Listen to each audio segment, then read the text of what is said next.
I just want to make sure. We're live now, just so you know. We're live. Yeah. All right. Can you hear me okay? Yeah. I don't think I have to wear these headphones. Okay. I think I can hear you through my speakers. Okay. All right. Will you say this is Chris Thomas King? You're watching the Break It Down show? Yeah.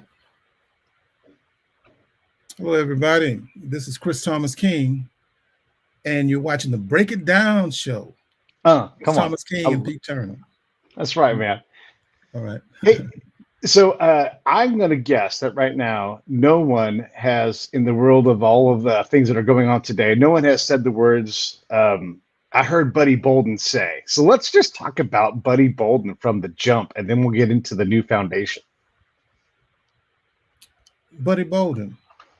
Uh, yeah, Buddy Bolden is kind of the beginning, really, of the narrative of what we know as American music, where America got its identity. I mean, of course, there was music in America prior to the 1890s when Buddy Bolden and others came along, but America was still emulating Europe, and still it didn't have its own unique identity as a culture, as a musical culture, and they were searching for that.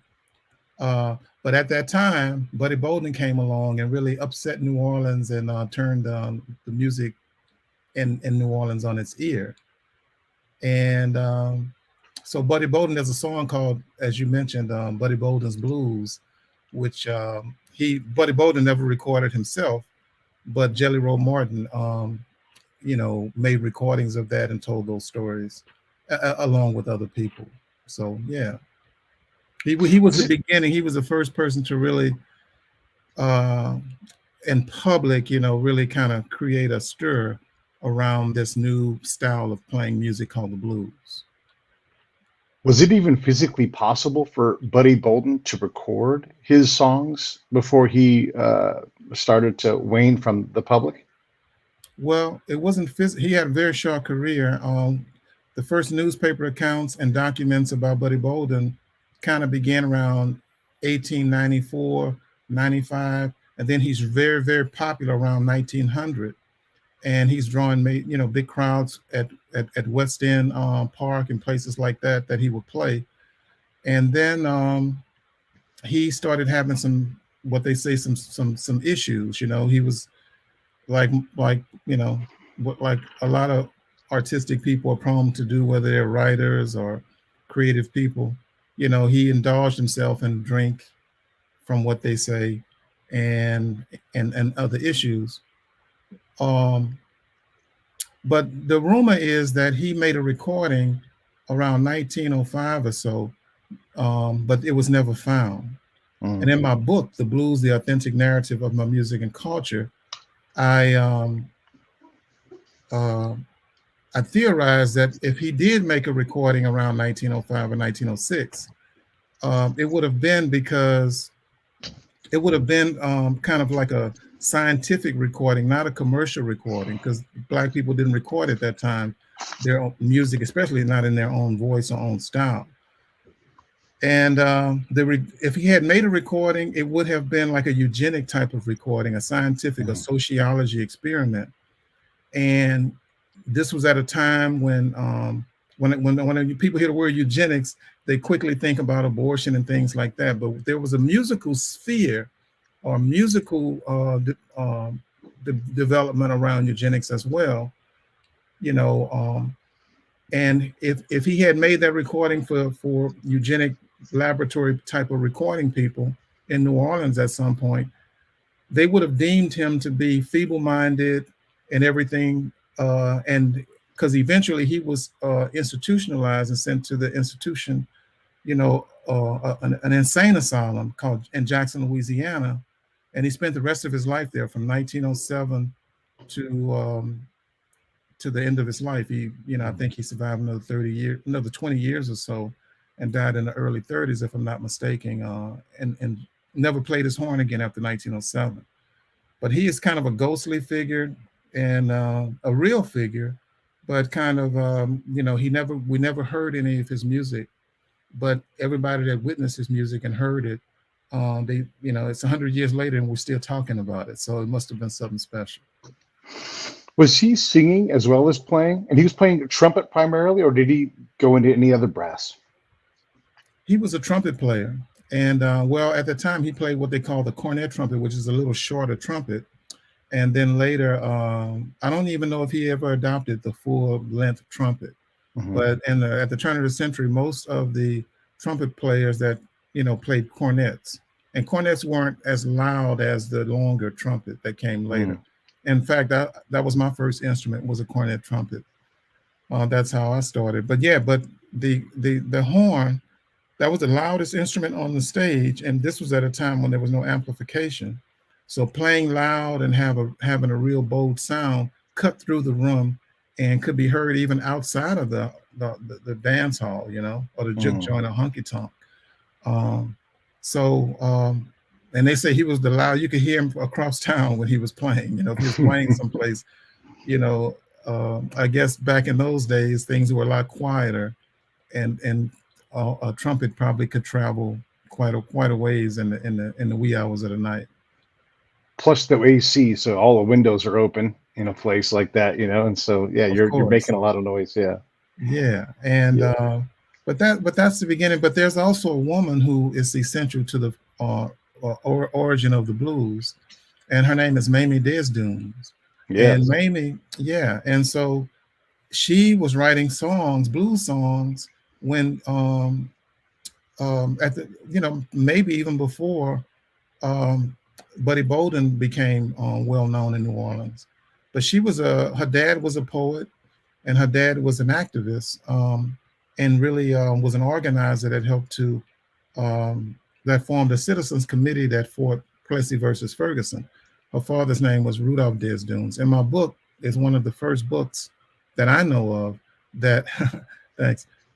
My book is one of the first books that I know of that connected Mamie Desdunes, whose famous song is 219 Blues, which it goes by other names sometimes, but everybody from Janis Joplin to, just everybody have recorded this song. It's a very famous classic tune that she wrote sometime in the 1890s, and Jelly Roll Martin heard this tune as a boy because he lived in the same neighborhood that she did.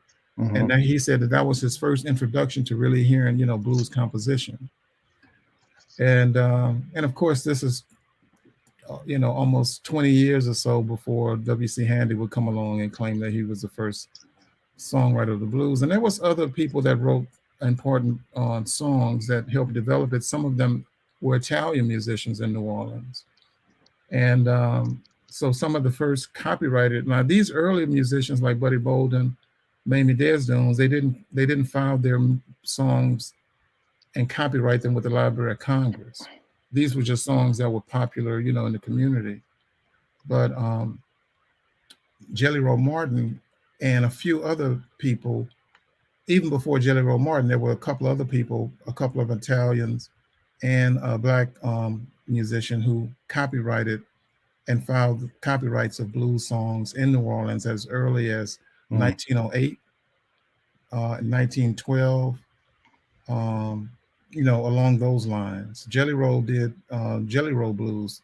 He actually copyrighted it in 1915, or at least that's when the music was published, I think. And right around that time, W.C. Handy, published his first tune, which was really an interpolation, if you will, or a ripoff of Jelly Roll's tune, "Whining Boy Blues." Yeah. But these are some of the origins of the blues that my book talks about, and then it carries people on, because the narrative is that the blues began in Mississippi, and what we call Mississippi Delta. And look, what a tragedy, Rolling Fork, what they're going through right now. I mean, the city was devastated by these tornadoes. So, my heart goes out to them. We're hoping for, just those families, and what they have to deal with the losses. But we're hoping that they can get back on their feet and that they get the support that they need. But Rolling Fork is famous for being the birthplace, or if not the birthplace, a plantation was there that Muddy Waters came upon. in Rolling Fork, Mississippi. But and I think his cabin was still there. I don't know if his cabin was demolished in the storm or not. Um, Let but me the just story. Go ahead. I want to say this. So this is the book. It's called The Blues: The Authentic Narrative of my music and my culture. And I want you guys all to buy that. As everybody's talking about the history you didn't learn in high school, here's the things: we can all continue to learn history. You can all buy this book, and it's basically like three essays, I would say, Chris. Right there, it's like your own family history, your evolution as a musician, and of course the history of the blues. All these things are woven together in here. It's fantastic. Get it, buy it for a friend, and then buddy read it or book club it, whatever it is. But that's how you support stuff like this. And Chris has done great work. And I wanted him to start with Buddy Bolden because a lot of the history that we do know about the blues was gathered by people who weren't authentic. They have a preconceived notion, and I'm talking for Chris now. He knows this. He's taught me this stuff.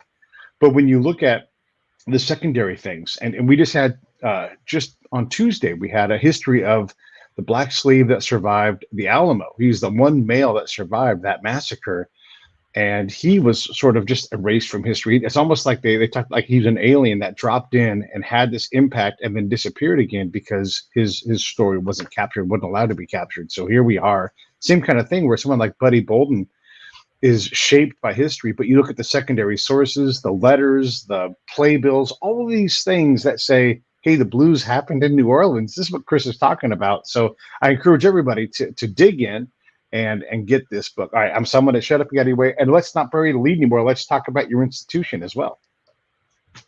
Yeah. So and thank you for that. I mean, it is important that at a time when people are trying to um, ban certain books, that I mean, you just wouldn't imagine that, Toni Morrison and To Kill a Mockingbird. Yeah. I mean, it's kind of absurd,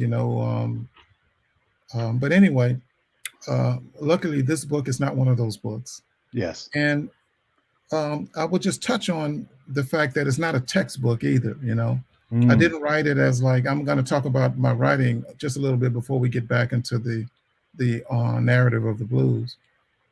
But as a writer, the way that I decided to approach the book, I mean, I'm not a professor, so I didn't want to write it in a professorial tone, and I didn't want to write it like a dry textbook, or some scientific study. I wanted to write it and have it flow the prose to flow as a narrative, like a nonfiction narrative, like a novel in a sense. But it is linear. It doesn't just go back and forth, back and forth.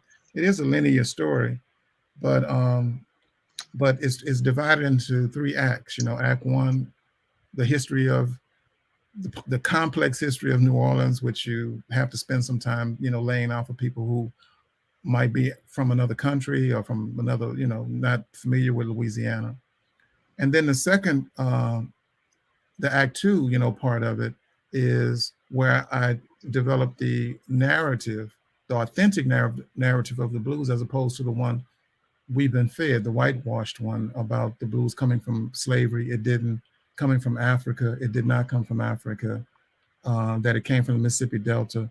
It didn't come from the Mississippi Delta. And in fact, New Orleans, where the blues actually came from, is the Mississippi Delta. And then the last act three, is I get away from a lot of the research and tell about my own personal experience growing up in my dad's Juke Joint, Tabby's Blues Box and Heritage Hall. My late father was a blues musician, and we had a Juke Joint for 25 years here in Louisiana near downtown Baton Rouge. And that club, if I had never read a book about the blues, I knew what the blues was. But all the research that I did, all the travel, I went to Africa, even, to West Africa, and gathered a lot of information and pulled people like B.B. King or anybody who was willing to talk aside on shows and during my travels. And sometimes I would spend extra time in different places in different cities just to do research and to gather information.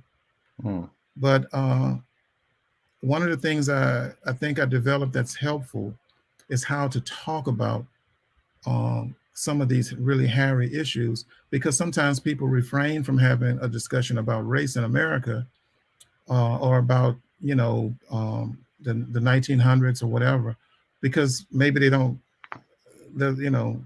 it can be a heated conversation, or people can be misunderstood, or people become very judgmental.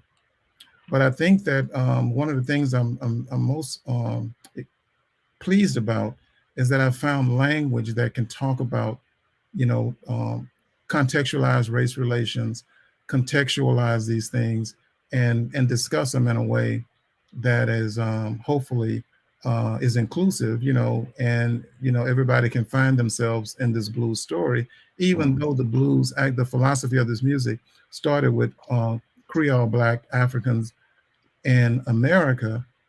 It is a music that draws people in, and that is very accommodating and very has been adapted all over the world. So I just wanted to lay that out, that the book is not it's not like homework that you have to go home. Yeah.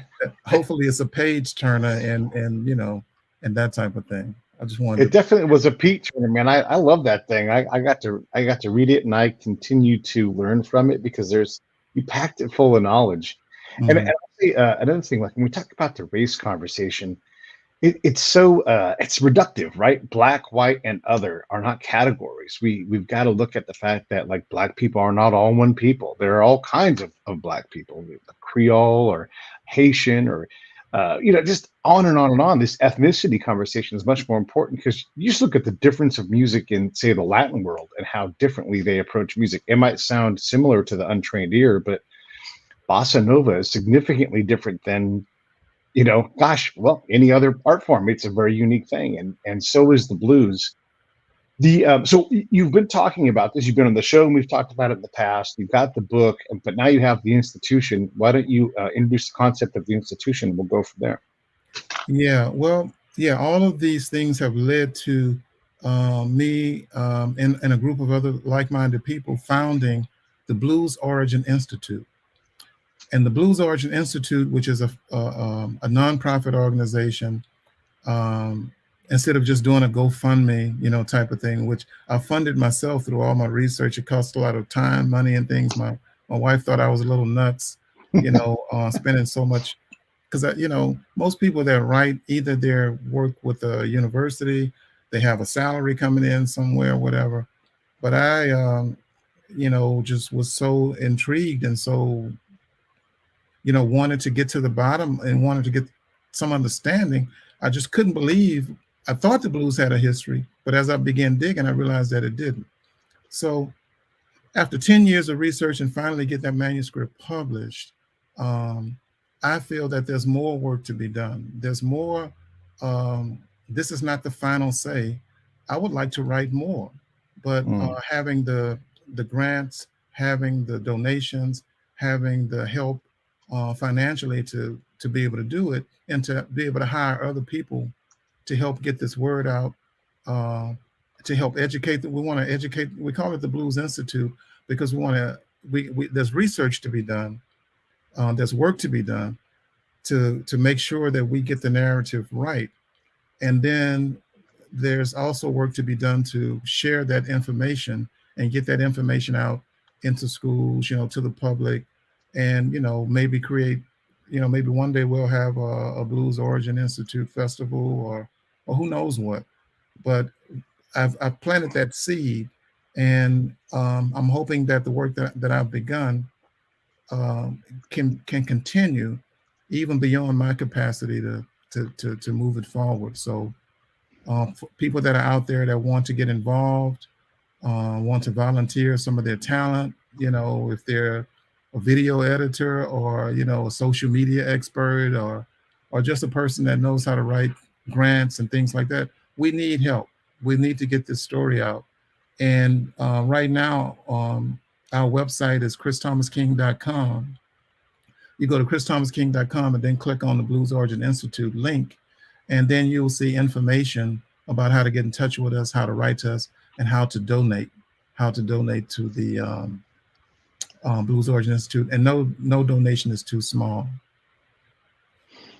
Yeah, this is a chance to talk about, and you've mentioned this before, this is a living history, right? It continues to evolve. B.B. King has roots going far back. You mentioned him earlier. You go Mhm. back 2 generations, all of a sudden you're touching the very beginning of this genre. Like my great grand my great grandfather was alive when this stuff happened, right? Like that's Mhm. how this when it starts. He wasn't in New Orleans, but there are living people just a couple of generations back that Mhm. had access to this time. Yeah, and what's thrown people off is, and we can see it in real time. A lot of times people think the past is way in the past, and the past is just it shapes today. I mean, we're living in the past. If Mm, the past hadn't happened, we wouldn't be. The world wouldn't be shaped the yeah, way that it is. Your community wouldn't be. So we're living with the past and the present and the future all at the same time. And um, what has thrown people off, if they think that there's book bannings now and they think that there's a threat to people learning a true narrative of American history, uh, and there's a faction of people who, uh, there's a kind of a fight to control our reality. It doesn't mean that these things didn't happen. right. It didn't mean that, it's just, but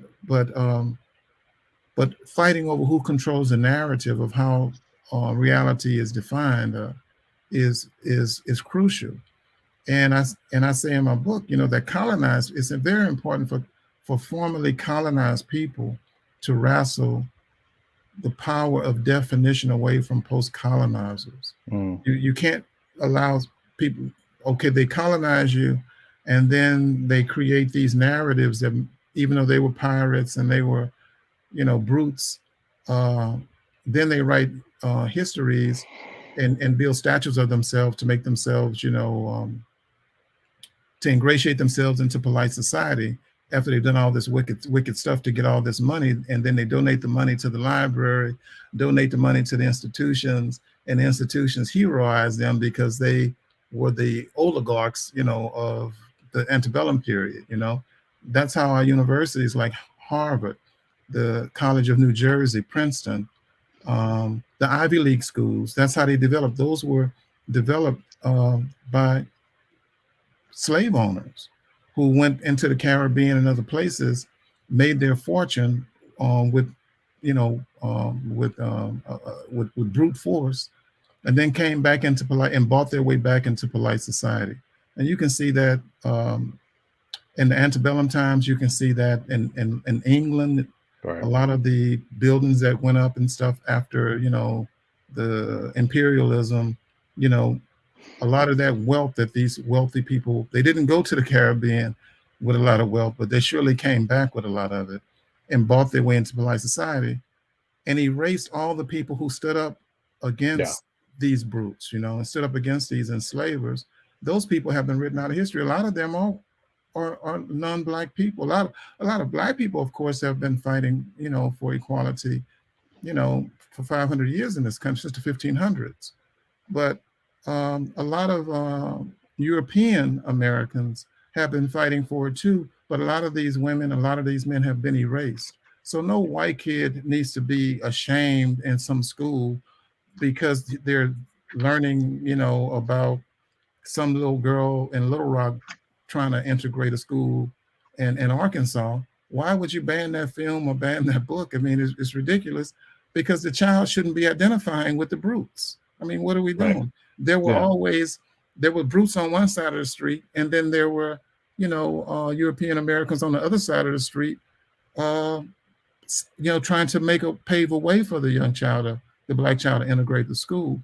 So this idea that white kids are just going to automatically identify with the brute is just, well, it says a lot, doesn't it? If that's who you are identifying with, why are you not identifying? So in other words, there's a lot of stories that need to be told, and this narrative of American history, um, we have to uh, uh, retell this story.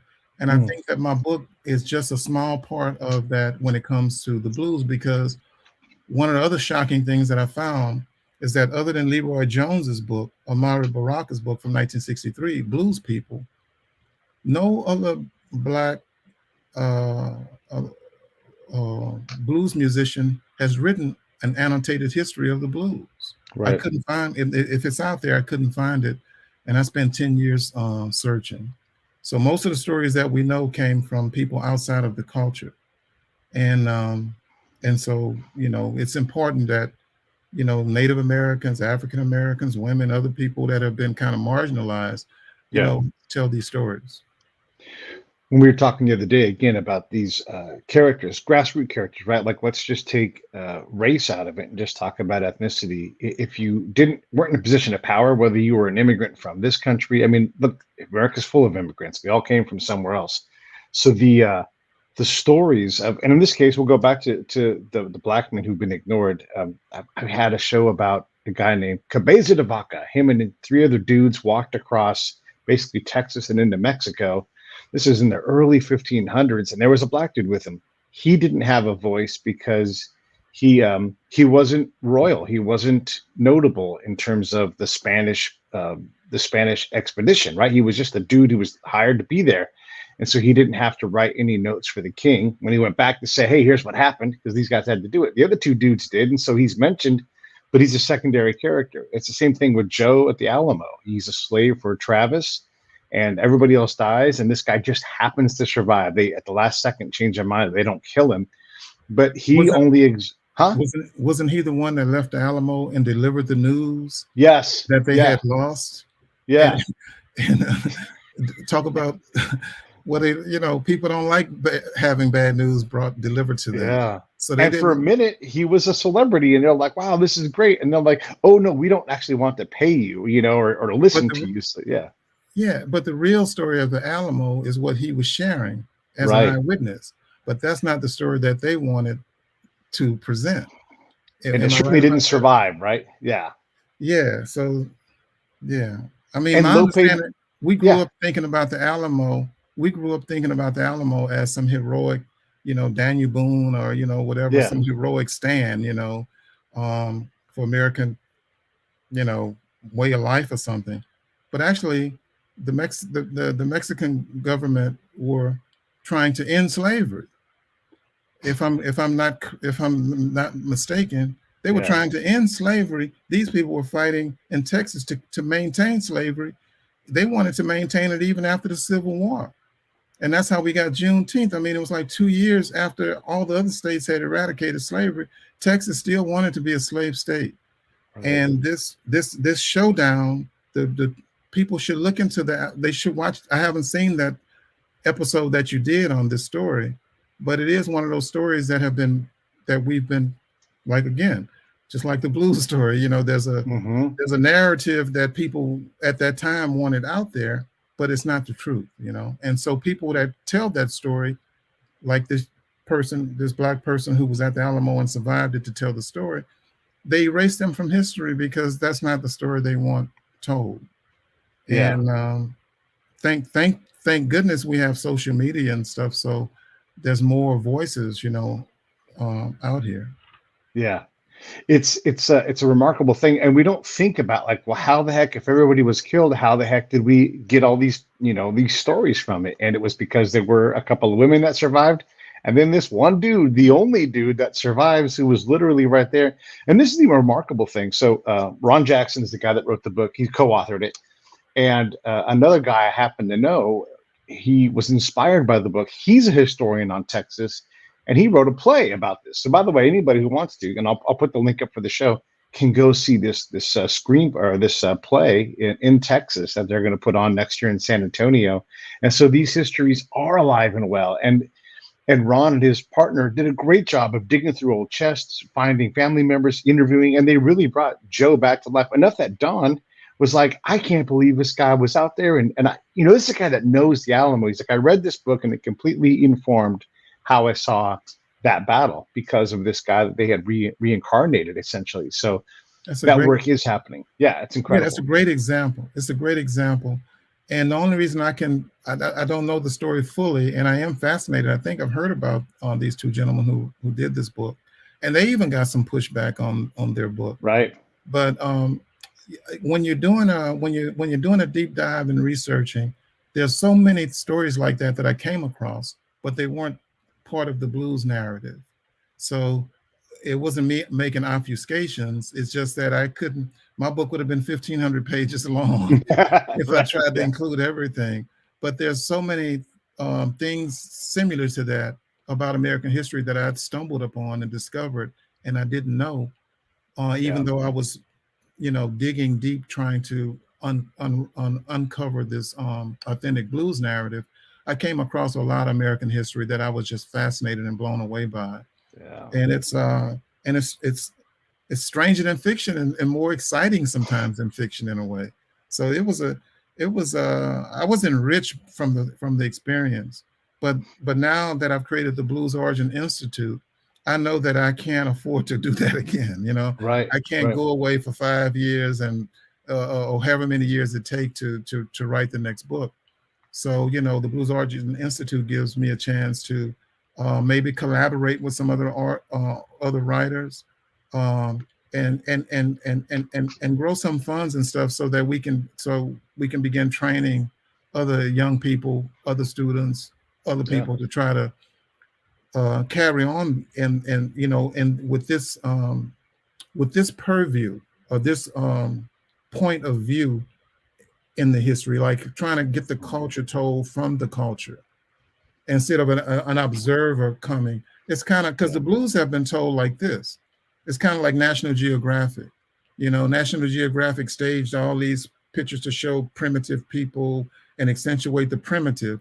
If a guy in the photo had I don't know, had something, if he was reading a magazine or had something in his hand, they would make sure that he get that out the photo, before they take the picture. He's sitting there Yeah. reading the newspaper, smoking a cigar, and it's like, okay, we're ready for the photo now, so can you, and they stage the Yeah. photo to make sure that these people, are Right. primitive. And the same thing with John Lomax and Alan Lomax. Mm. They staged a lot of this music and they would screen people who weren't primitive enough. And that's why we get what we call people believe, and this is wrong. People believe the blues comes from work songs. It did not come from work songs. Matter of fact, Black people didn't, I know we are hard workers, but we didn't invent work songs. And when you think about work songs, what is a work song? It's a way you're singing to some kind of rhythm to move the railroad track or to bust rocks or in a chain gang or whatever, or work on levees. But seafarers have been singing shanties. Those are work songs where you're under that ship and everybody is rowing together, the sea shanty or what the pirates sang or whatever.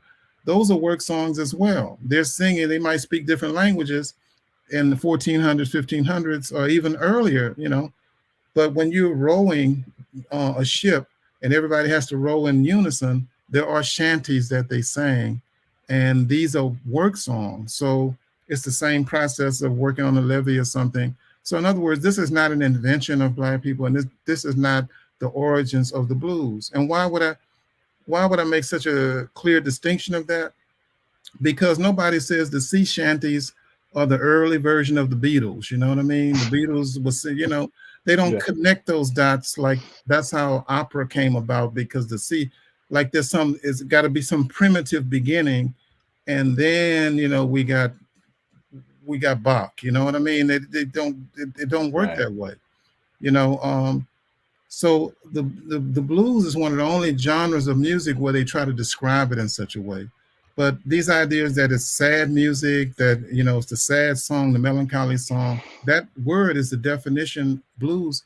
That is the definition of blues in the English language, but that's not what people in Louisiana meant when they called their music the blues. It was blue entertainment, as opposed to meaning that it wasn't fit for polite society kind of. It was honky tonk music, or music that you would find in Storyville, or music you would find at a Al Capone speakeasy in Chicago, where they were selling illegal booze or whatever. It was a Right. counterculture type of music uh, that wasn't fit for polite society of the early 1900s, 1920s, because everything that people like to do, dance, uh, you know, kids like to get together and dance, like to hang out with their friends, like to, Yeah. all the fun and drinking beer was things like a lot of things we take for granted now. Even smoking marijuana. You know, a lot of things that we take for granted now, the blues championed a lot of these, you know, personal freedoms and things in the early days. So it was blue entertainment as opposed to blue as in sad and depressed and melancholy. Yeah. And Let me because jump in here. I'm going to say a couple things before we get too far past them. One, the other day I realized that the theme song from Gilligan's Island is a shanty. I just realized that for the first time the other day. It made me laugh. And I'm like, oh my God, I it's a hadn't sea thought about shanty. that. It never occurred to me. And then the other thing is, and you and I both have independently discovered the story of Lope Martin. And there's a great book by Andreas Rencendez who writes Yes, sir. about this guy he's a African slash European, but he's black pilot who drove the ship around. And so, if you don't know, back in the early 1500s or whenever this time was, you might have a captain of the ship, but that was more of a political position as opposed to the person who's like, this is where we're at. And one of the greatest people of that time to pilot a ship, if you wanted to go somewhere, was this guy, Lope Martin. And here's what they did. And this is these weird quirks of history, whether it's purposeful or not. He and a crew of people, or a flotilla, sailed east from Mexico with the intention of sailing back, which was not easy to do physically. We didn't know about the conveyor belt of water, the basically the river and the ocean. We didn't know how those things worked yet, so they had to sail against Yeah, things. tell them what time period this is. This is in this is a long time. This is the I guess you could say the early 1500s. This is a long time ago. So they had to figure this out, and so nobody had purposefully sailed east to west, and they damn near died doing it. But this guy Lope Martin got him there, and within sight of Mexico, they are like just an hour off the shore. They almost get waylaid again by storm, so they only barely made it. But because of political machinations and intrigue, this guy's erased from history. And Yeah, I he did. believe this to be true, Chris. I believe there are still bottles from that expedition buried on islands that are just waiting to be uncovered because that was their email of the day. Sorry, I had to say that real quick. Don't you know me? I mean, in our private conversations, I'm kind of into pirates, and into the whole pirate era in the sea. Yeah. And because people don't realize that, one of the things that fascinates me is that even the pirate story, about 35% of all pirates on the sea were black people. And the Yeah. gentleman you're talking about, even though he has a Spanish name from Portugal, he is an African. Yeah. And he is said to have opened up the pathway to the Pacific. In other words, he, quote unquote, discovered, the getting across the Pacific from Mexico, making it all the way, to Asia. And but was erased from history, even though the evidence is there. And yeah, man, I mean, that's another great podcast you did. Now, I bought that book and was studying that book before your podcast. So some of these stories, like I said, I come across these things, and I'm going to get to it. I'm fascinated by it, but I in my own book, like I said, my book is about the blues. So, Yeah. but there's Yeah. Yeah. so Yeah. much. There's so like you've hinted at. There's just so much out there that's so rich that there's so much more work to be done. People Yeah. need to uncover and tell these stories and get these stories out there.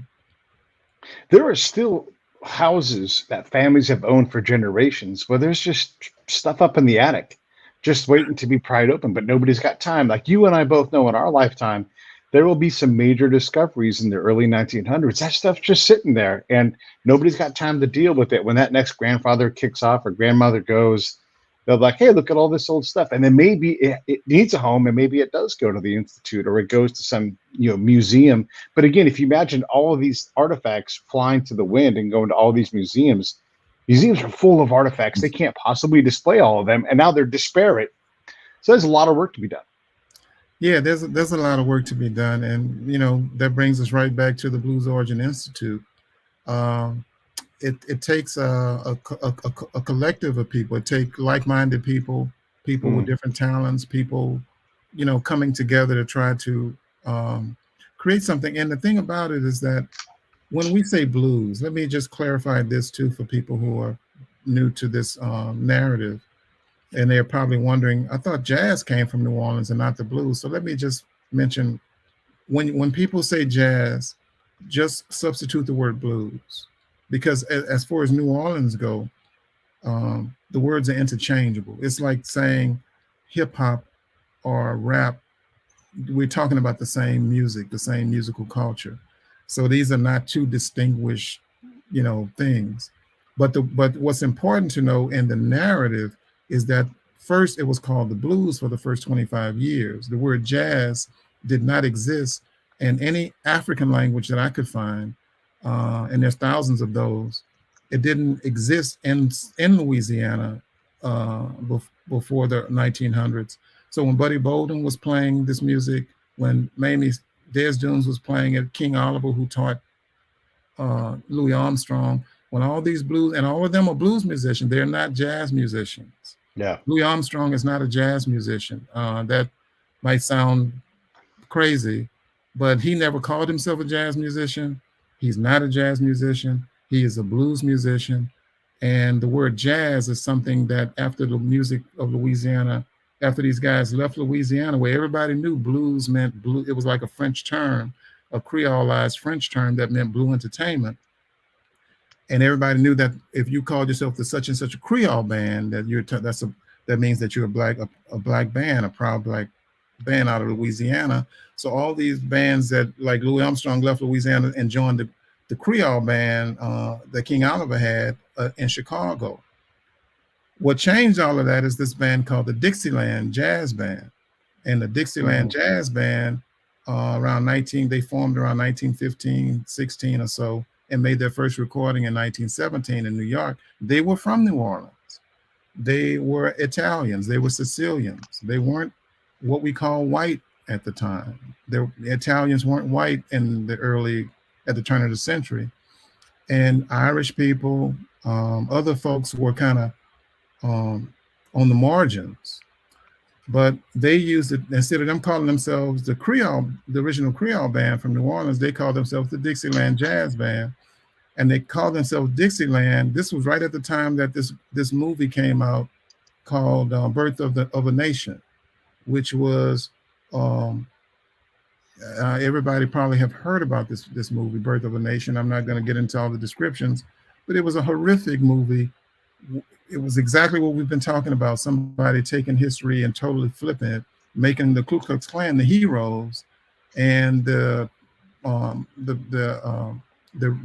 black people who happened to be senators and politicians, the Louisiana governor and other people, made those people out to be some kind of primitive savages. And the Ku Klux Klan was coming in to save the day and save the maidens in distress. That's a summation of that crazy ass movie. And then, but it had a profound effect. And so it was during this time where everybody was romanticizing the lost cause. Right. And they were erecting, that's when a lot of these Civil War era statues went up in South Carolina and New Orleans and other places, of Andrew Jackson and, Robert E. Lee and all this kind of stuff here. These Sicilian boys, the original Dixieland Jazz Band, wanted to wrap themselves in that rebel flag, so to speak. And that's why they called themselves the Dixieland Jazz Band. And they had a hit, they became popular because Louis Armstrong and King Oliver and Lonnie Johnson, all these people weren't allowed to record at this time. Yeah. And they had a popular hit. And then everybody started saying, we want some more of that Dixieland jazz music. Do you have any more of that music? Fan clubs sprung up around the place.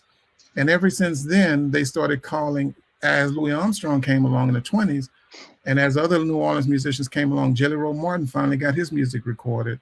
And as these other things got recorded, everybody started calling all of these musics Dixieland jazz. Dixieland jazz was obviously offensive. So to make a long story, to surmise a longer story, Dixieland was later dropped, but we still use the mindless, meaningless term jazz to to describe the blues that came out of New Orleans. And every musician called their song the such and such a blues, Western blues, Basin Street blues. There's thousands of blues songs from the early 20s that New Orleans musicians made that they called the blues. And the first Mississippi Delta musician didn't record until probably around 1929 when Charlie Patton made his first recordings. So the blues had already been in New Orleans and gone. It had been around for at least 30 years before the first Mississippi Delta musician recorded. But that's how the blues got orphaned by New Orleans. Yeah. And in the 60s, I'll just add one more thing about this Dixieland thing. In the 1960s, at the time of civil rights, and as Detroit was on fire and Watts was on fire and all these places on fire, New Orleans decided to rebrand itself Dixieland. You know, come down to the French Quarter, come down to where the blues, they didn't use the word blues, they say where jazz was born, Dixieland jazz was born. And then they had Al Hurt, they had white-faced musicians. Nothing wrong with Al Hurt. I'm not critiquing any white musician or Italian musician. I'm not critiquing them, but I'm saying that they wouldn't put a black face up there. And even when Louis Armstrong tried to come to New Orleans to perform and he had a white musician in his band, they told him he couldn't play in New Orleans because of that. And so in the 1960s, when they rebranded New Orleans Dixieland Jazz, it was like telling people, come down to ride the steamboat and kind of come down here where there's happy darkies and, you know, come down here and enjoy this kind of touristy Dixieland jazz music where the old South, the old gay old South is still alive and well, you know, and they marketed that. It was a great marketing. It worked, you know, marketing wise. But what it did is it disenfranchised the blues musicians, the black community, and everything else. They eventually got rid of the word Dixieland. They still use the word jazz, but I would hope that one day they would retire the word jazz and just call it, at least the music that came out of New Orleans, call it the blues. And if they don't want to retire the word jazz, which that's okay, at least educate people, let them know that it was called blues before it became jazz. So New Orleans can be the birthplace of blues and jazz, if you will, if you want to use that word. But there's really is no distinction between the two, musically or anything else. There's and when people try to say rock and roll, if you look at the sheet music of a Little Richard or a Fats Domino tune or a Robert Johnson song, and then look at the notes that an English band might play, like Cream or whoever it is, it's the same notes. They're playing the same tune. The only difference is they have different skin color. So this idea that there's a whole different genre or something around music, a lot of these categories that we had in the 20th century were Jim Crow and segregation genres. They don't have a whole lot to do with the music itself. But more than that, what I'm talking about is not, my book is not about, even though it briefs on commercial recordings, and of course I recorded for major record labels and made music videos for MTV and all of that. I've been a part of the commercial end of it. But in New Orleans, when you see the band play a second line, and when you see, the music being played on the streets in the French Quarter, they're not trying to get to the top of the chart. They're not trying to compete, with Taylor Swift or something. You know what I mean? This is our culture, So what I'm trying to do with the Blues Origin Institute is make sure our culture is not erased, make sure that the narrative of our culture is not erased, and to make sure it's preserved so that other young people that come along, you can read about it, but you got to experience the culture. You can read about a second line, you can read about, the clubbing in New Orleans or whatever, being able to go in a bar at 4 a.m. and order a drink, you know what I mean? It's like the culture of New Orleans, you can read about it, but you got to experience it to really get it. And so, I'll just pause there. Yeah, there's a couple of things to add into all of this. One, New Orleans is the birthplace of many things. It is probably the most American city because it wasn't just a European transplant. There's not just New York. Yes, it's New Orleans, but it's also all of these other things. I'm always struck by like the obvious things are right in front of us. You're talking about the difference between le bleu and blue, and these things. The word, the building Notre Dame, right? It's a Mhm. Catholic building, and if you translate it, just simply translate it into English, it's Our Mother. Well, there's a zillion Our Mother Catholic churches out there, right? But we think of it as being this thing. No, it's just we just didn't think about the French root. And so when you think about blues, and it could be that, but of course it could be. A point you make all the time in talking about Jelly Roll, because the big critique about Jelly Roll is, oh, he was too young. But if he was compared to, say, Beethoven or Mozart, these guys were child prodigies. They just got to go on tour and someone wrote about it.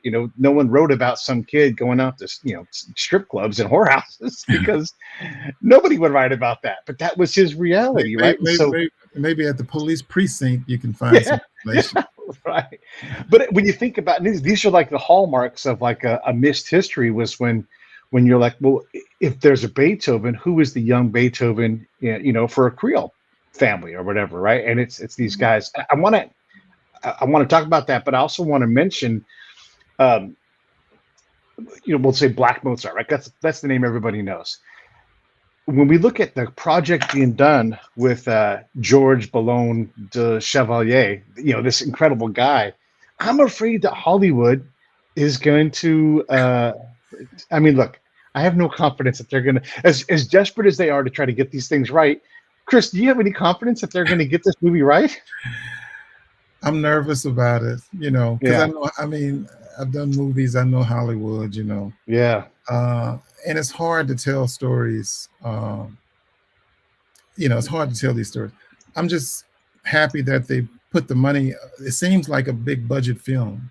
yeah. The previews I've seen, we're talking about Chevalier Saint Right, George, right. who was born a slave, but ended up being freed in Paris and became Paris's greatest, most famous and greatest musician. And actually, Mozart lived with uh, Chevalier for about 6 months after his mother passed away. Now, this is in my book, what we're talking about. And Mozart was about 21 years old. Chevalier was about 33 at the time, and he was the greatest composer in all of France. Even John Adams, our president, wrote about Chevalier Saint George in his diary, saying he was just a great dancer, great fencer, great musician, and so on and so forth. And then we have evidence that Mozart copied his style. But then I found in Mozart's um, books and biographies and things, they hardly ever mention Chevalier. All they would mention is Mozart's French influence. But the French influence is Chevalier. Just go ahead and mention his name. So I don't know how they're going to depict him and Mozart. I don't know if they're going to show them having dinner, living in the same home together, because Mozart was homeless. His mother died from a bloodletting that went bad, and he had nowhere to go. And Chevalier and some of the other patrons of the arts took him in, and for about 6 months before he moved back to Germany. But I don't know how they're going to. That's the part I'm nervous about, because that's one of the most important stories to tell. Is that when you hear Chevalier St. George's music, it's going to sound like you're listening to Mozart. They sound so similar, Yeah, but the public is not going to understand unless they yeah, show this part of the story, that that's not him copying Mozart. That there was no radio back then. You know what I mean? yeah. You had to be in the room to hear a Mozart song. You had to be in the room with the music almost. That's Mozart. Who was a great composer, don't get me wrong, Right. but stylistically, he lifted so much of his style from Especially early on, St. right? He was George. all ape and talent. He was just, constantly doing those things. The other thing I wanted to bring up as we talk about all of this is whether it's, George from I'm gonna do. Bologna. Yeah, please Sorry. One other thing I'll add. do it. I don't know how they're gonna handle his relationship with Marie Antoinette. Mm. He was her private, Oh, I instructor, bet he was. and they spent a yeah. So I don't know how the way I handle it. I don't get into people's personal, you Yeah, know, lives, in my book. But it'll be interesting to see how they handle that, because the word is that her and her husband didn't consummate their marriage for like 7 or 8 years or something. But during this time, he was living at the palace with her, and they would go skating together and hanging out together, and they were very, very close, even to the end. So that's an interesting story. But I This think is like as if Harry Styles was giving lessons to whoever the first lady is, right? Yeah. Like private lessons. Like, come on. Yeah. Everybody leave the room. We don't want to be disturbed for the next several hours. Right. And so I don't know how they're going to handle that. Yeah. And I don't know. But what I'm going to do is I did a podcast on the Elvis movie. I did a 2-part podcast where I did a podcast just kind of setting it up. And then I went to the movie and saw it and gave my review. And I'm thinking I'm going to do the same thing with Chevalier. Maybe we can talk again after it comes out or something. Yeah. But since I wrote about it in my book and there's a whole chapter there, I think that I'll, give some critique. Hopefully it'll be 5 stars. A positive critique. And he was so remarkable. I don't know how you capture him even in a 2-hour movie. I mean, he's one of the world's greatest fencers and all these things. I wanted to bring up this last point when we talk about like the hallmarks of a missed history. If we just look at the history of, say, punk music, which starts out in part because Malcolm McLaren had a fashion brand and he wanted to get a young band to promote it. And so this, you can always just use today's terms, a boy band with rowdy kids. Sorry. The Malcolm McLaren and like the Sex Pistols, right? Like this is partly a fabricated marketing program, right? And then you look at what was punk in that time. The Go-Go's were punk, but you listen to the Go-Go, they're not really punk. They're like a rock band. Van Halen had punk elements. Who didn't? Motley Crue had punk elements in it. If you go back in that time, now that we've moved 40 years from that original, The Clash is barely a punk band, right? They're punks, but they're not a punk band. Now that we've had 40 years to look back, it's totally changed what punk is now, and now it's a different thing. And so you think about the blues, and wherever the market moves, that also drags the genre with it, and it becomes something else. That's I think what you're saying about jazz is, if you were to ask the musicians of that day, like Green Day gets hit for not being a punk band. They absolutely were a punk band. When they first started, they became commercial and successful, and so then the punk thing changes a little bit at that point. So just some of the marketing stuff is what drives a lot of this missed narrative, and then we lose track of who Lonnie Johnson. You just mentioned him in passing. Nobody knows who that guy is anymore because the market went a different direction. Yeah, I'll just say simply, I write extensively about Lonnie Johnson. He is the king of all guitar players in blues, and we all sound like him and sing like Lonnie Johnson. And I could, go on and on about Lonnie Johnson, but I want to go back to a couple of things you said, and I want to comment and finally about the punk aspect of expressing counterculture music. About the Jelly Roll period or the Storyville period, these were poor people, but bohemian people. They didn't grow up picking cotton and on plantations. They were urban dwellers. They were bohemians, and they were poor people. Lonnie Johnson, Jelly Roll Martin, all these people, and there were women and poets. But that's where enlightenment thrives. Enlightenment thrives, and it's incubated in a place where people can kind of be themselves. They can dress how they want to dress. They can say things. Women can say things and do things that they couldn't say and do, outside of that small community. And when you think about it, Enlightenment thinkers, from the French Revolution, they would meet at salons and speak. They would meet outside of, sometimes, revolution is spoken in seedy bars and seedy, beer halls or whatever. But that's kind of the places where you have to go to speak, to whisper revolution. So now what happens is, and that's the same thing when you think about not Harlem, well, you can think about that in Harlem as well. But when you think about the Village, when the folk, the Dylan era, the Village, this was kind of a bohemian, the Village in Manhattan was kind of a bohemian hangout, where people and drifters and stuff can kind of find themselves, people can kind of reinvent themselves or whatever.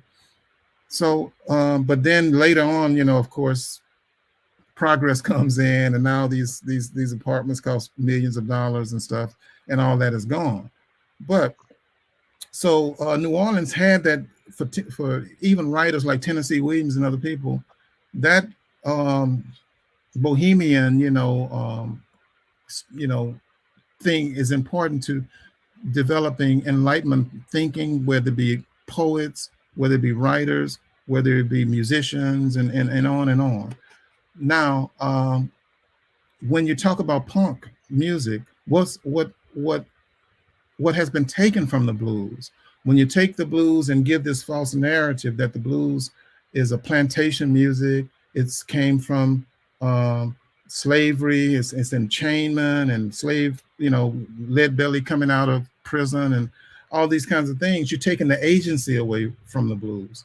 You're taking the counterculture away from it. You're taking that bohemian aspect away from it. That rebel, going against society. Like, what are you rebelling against? Well, what do you got? You know what I mean? Yeah. You're taking that away from the blues, and you're making the blues seem like a happy to go along, downtrodden person who is singing and a leaning little slave or sharecropping shack, and just happy and content, with that. You know what I mean? And so you take that away from the blues, and what you give to the punk musician, or you give to the rock musician, is all of that bohemian spirit of rebellion, all of that spirit of counterculture. And so when people think of rock and roll, they think of somebody, counterculture, somebody going up against the establishment. Right. But that is Jelly Roll Morton. That is Lonnie Johnson. That is the New Orleans music. That was the whole movement of the Black Creole movement, going up against WASP encroachment on their way of life. And so, but then again, getting on television in the 1950s, getting on television in the 1960s or 70s as a Black person with too much sexuality or with too much rebelliousness, was just very difficult. Even MTV didn't play Black artists and until Michael Jackson and Prince. But then even then they played the most androgynous, were they man, woman? Was he Black? Was he white? Was he, what I mean? That's what they played. And so it took them a long time to embrace hip hop, and to embrace the Tupac Shakurs and then all that NWA and all this other stuff here. But that's the part of the blues that people need to, I guess if you read my book, you'll understand that those are aspects that makes a lot of money for the industry. That's how they made billions and billions of dollars on Elvis. He was not just singing the blues, he was a blue act. So when you film Elvis from the waist up, because he's gonna shake his hips and get all the girls at home, upset, and wives or whatever, they filmed him from the waist up because he's a blue act. He's doing something that you might see on Bourbon Street or something, or something that you would see in Storyville. You playing the music, but then you have the sensuality going with it. You have Ike, who's playing that guitar, and then you have Tina Turner, who is, giving you a thrill. You have Keith Richards, he's Jelly Roll Martin, and then Mick Jagger is the stripper on the pole, in Storyville. So you got the musician and this figure who is titillating, and making doing this sensual act. And that is the blues. That is what people, it didn't really exist prior to it coming out of New Orleans. That wasn't vaudeville. That wasn't Enlightenment music of Bach and Beethoven and Mozart. That's not how they performed. That was invented in New Orleans. And and still, when you see somebody showing some leg, and then you have that great, but the music got to be great though, and it's got to be funky. And then you got the music. That's that expression. And that expression, even though mainstream society finds it threatening, and you have blue laws against no dancing, blue laws against no blue music, no blue, no selling alcohol on Sundays, no this and that. Well, but this is what titillates young people, and this is kind of what titillates all of us, because all of us have a little rebel in us. All of us want to want to find our own way. I'll figure it out myself, kind of thing. That's the American spirit, really. You know, so It I is. think you don't outgrow that. You don't outgrow that counterculture type of. If you have that in you as a young person, usually you maintain it. You know what I mean? You might refine it a little bit, but mainly you. But that's the essential part of the blues that you lose when you take it and you move it to, say, a Sun House or a plantation person who is just going to say yes sir, no sir in an interview. I don't think we would have got far if you had said, Mr. Blues Man, what tell me about. And I just say yes sir, sure enough. I just talk like one word because I don't want to. Yeah.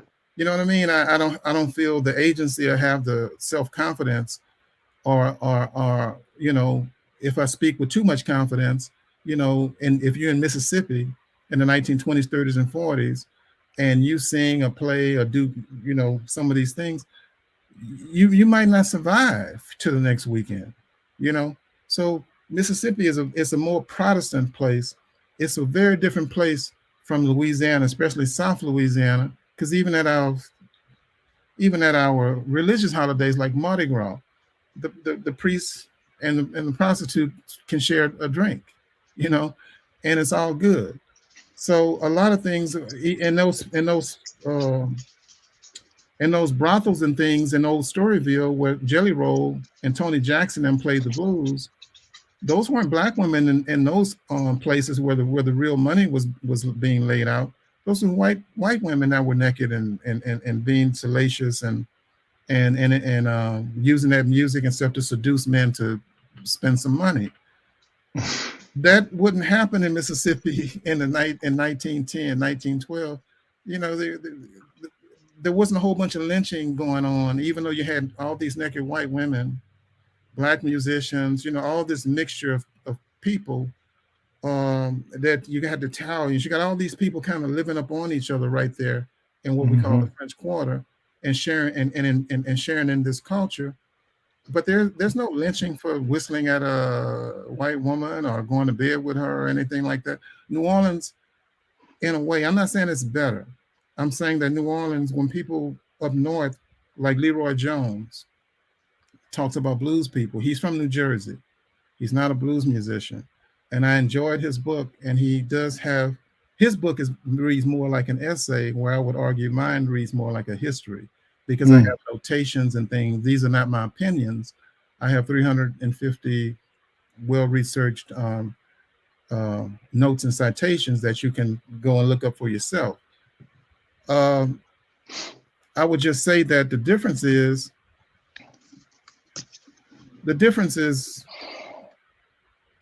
with Leroy Jones, a book like that, is that he's not from the culture, so he doesn't speak in that language.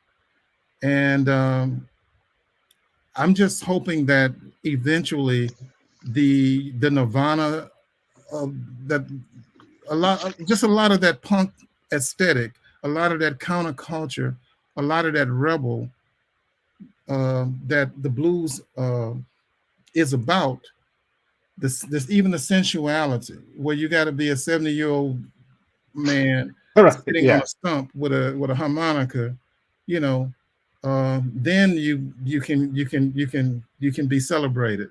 But when you're 25 years old, you're a little more threatening. Your sensuality, is a little bit more, threatening. Then you're being marginalized out of it and stuff. But those are the aspects that sold a lot of plastic, sold a lot of wax, that sold records, with the sensuality and that counterculture thing that you were selling to the youth. That is what the blues comes out of. So when people hear me out here talking about the blues, if you like punk music, if you like, early rock and roll, if you like that rebellious spirit of music, then if you get in touch with the original narrative of the blues, the real blues origins, that's exactly what you're going to find. And that's exactly what have a lot of young black people. And we talked about race a lot. It's hard to talk about American history without using I know there's no such thing as black or white. We Right. understand that these are constructs, but it's hard to talk about American history without talking about these things, because when you go to blues concerts today, there are no black people really in the audience. Mm. And there's very few black people even on stage. And I think black people have been turned off with the way this whitewashed story about the blues. If you sing in the blues, then somehow you're content with being celebrated as a primitive or a noble savage, you Right. know, and they are turned off by that. Whereas if they get in touch, if they learn and understand the real origin of the blues, I'm hoping that there will be a rebirth of poetry, a rebirth of blues expression, because blues is it's a philosophy more than it's notes on a page. It's like, I know how to play the national anthem, but I'm going to play it this way. I'm going to express this with the national anthem. I'm going to take a knee with it if I need to. You know, I'm going to take that popular song that might be in this movie or whatever. It might be a little nursery rhyme, but I'm going to take it and do it this way. I'm going to express my culture through this particular music. So it's more of a philosophy and a cultural expression. And Black culture is different from New York, totally different from the West Coast. So when people talk about the Black story or Black America, a lot of times they're not even talking about me. They rarely talk about New Orleans blues. So I mean, a lot of our culture sometimes is left out because it just don't fit neatly into the story, because you have so many free Black people here. I mean, I could go on and on and on, but Yeah. we're kind of all over the place on this. But a lot of everything we talked about, from uh, sea shanties and the age of exploration in the 1500s, 1600s, when Florida predated 1619. Black people established Florida, was established in Florida Hmm. and St. Augustine and places way 100 years before the Pilgrims got here, through the Spanish Yeah. conquest. Yeah. So, I mean, we've touched on a lot of things, but believe it or not, a lot of that is in our book.